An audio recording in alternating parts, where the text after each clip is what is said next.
آج ایک انتہائی اہم پیغام ہے ہر اس محب وطن پاکستانی کے لیے جو پاکستان کا درد رکھتا ہے، جس کے دل میں پاکستان کے لیے محبت ہے، جو پاکستان کے آئین و قانون کی بالادستی کو بالا تر سمجھتا ہے، اپنے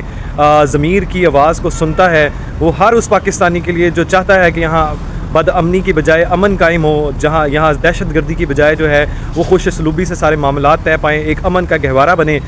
آج اس ہر شخص پاکستانی کو چوٹ پہنچی ہے اور ہر اس شخص کو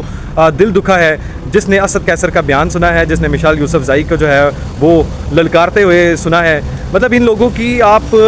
غیرت کی اور دشمنی کی، ملک دشمنی کی یہ انتہا ہے کہ یہ آج اپنی ریاست کو للکار رہے ہیں، اپنی ریاست کے اوپر چڑھ دوڑے ہیں۔ یہ بنو والا واقعہ جو ہے جس کو پرامن سے بد امنی کی طرف لے جایا گیا، جس میں بہت سے انتشاری ٹولے شامل ہیں، کیوں نہیں ان کو جو ہے کیفری کردار تک پہنچایا جا رہا؟ کیوں نہیں ان کو آئیڈینٹیفائی کیا جا رہا؟ کور کمانڈر سے گزارش ہے کہ پہلے تو آپ انکوائری کریں۔ اس سے پہلے سب سے بڑی بات یہ ہے کہ یہ سب کچھ تب ہوتا ہے جب آپ نے ان کو دندنانے کے لیے کھلا چھوڑ دیا ہو۔ آپ نے ان لوگوں کو جنہوں نے 9 مئی جیسے سانحے کیے ہیں، آپ نے ان کو کھلا چھوڑا ہوا ہے۔ اگر آپ نے ان بدبختوں کو، جو ملک کے غدار ہیں، گھٹیا لوگ ہیں، جنہوں نے 2 لخت کیا ہے، جنہوں نے اس ملک میں انتشار پھیلایا ہے، جنہوں نے یہ بد امنی پھیلائی ہے، جنہوں نے تحریک انتشار، آپ نے کیوں نہیں نوٹ کیا اس بات کو کہ تحریک انتشار جو کہ پی ٹی آئی کہلاتی ہے، ان کا ٹی ٹی پی کا اور پی ٹی ایم کا ایک ہی منشور ہے، ایک ہی بات ہے اور ایک ہی الفاظ ہیں اور ایک ہی ایجنڈا ہے، ملک میں بد امنی، ملک میں توڑ پھوڑ، ملک میں جلاؤ گراؤ۔ اسد کیسر کی اتنی ہمت بڑھ گئی ہے کہ جناب اب وہ للکارے گا اور کہے گا ہم جنگ کے لیے تیار ہیں، یعنی اپنی ریاست سے جنگ کرے گا۔ جناب حافظ صاحب آپ کو بھی سلوٹ ہے،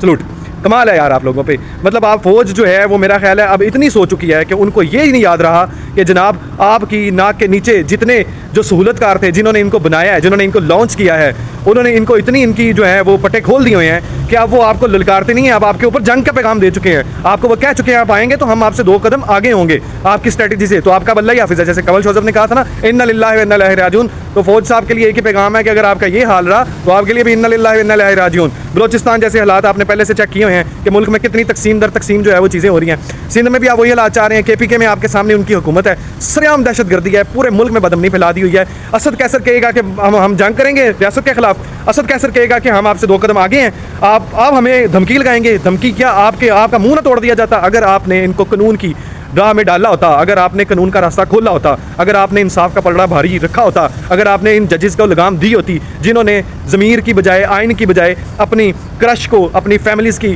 باغ دوڑ کو جو ہے نا وہ سنبھالا ہوا ہے، جنہوں نے ان کے اشاروں پہ ناچنے کے لیے فیصلے دیے ہوئے ہیں،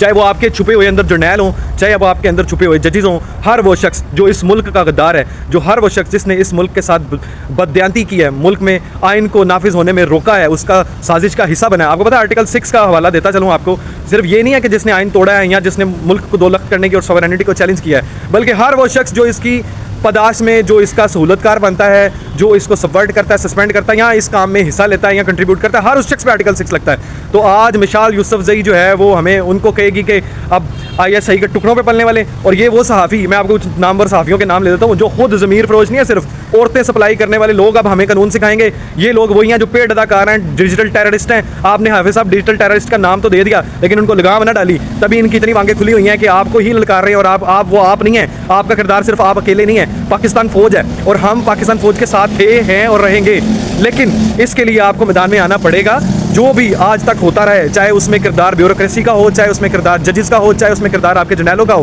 سب کو آپ قانون کی آنی ہاتھوں سے لیں، ان کے خلاف نمٹیں اور ان کو قانون کے دائرے میں لائیں، سزائیں دلوائیں۔ 9 مئی جیسے سارے کرداروں کو اور سارے سازشی کرداری ٹولوں کو، ڈیجیٹل ٹیررسٹ کو، جنہوں نے اس کو بھڑکایا، ان کو دھوا بولا، جنہوں نے اس میں حصہ لیا، کسی بھی طرح جنہوں نے بھی، ہر چیز آپ کے سامنے ہے۔ میں فوج کو نہیں کردار بنا کے کہہ رہا کیونکہ اس وقت اب